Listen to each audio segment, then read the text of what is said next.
Thank you. আপনার মনে হয় কোথাও ভুল হচ্ছে। আমি তো এখনো ইন্টারভিউ দিইনি, চাকরি হবে কিভাবে? দেখুন, সেই সকাল 10টা থেকে বিকেল 5টা পর্যন্ত বসে আছি, তারপরে ইন্টারভিউর জন্য ডাকছে না কেন? এটাই তো আপনার ইন্টারভিউ ছিল।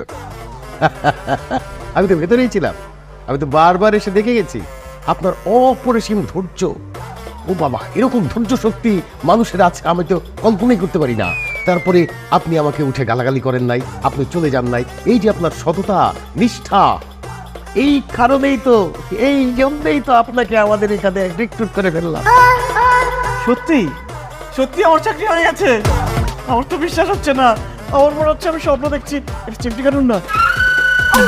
সত্যি সত্যি সত্যি। এই অফিসে দুজনই কাজ করবে, একজন আপনি, একজন আমি, আর আমি হচ্ছি আপনার বস। এই যে আমাদের অফিস, আর ঠিক এই যে। বাহ, কি সুন্দর নাম। RTDM এর ফ্যান কিন্তু আমি, মানে রেহানা হে তেরি দিল মে। মনে হচ্ছে এই অফিসটা রোমান্টিক অফিস হবে। না না না না না, আপনি ভুল করছেন। একটা হচ্ছে রাগ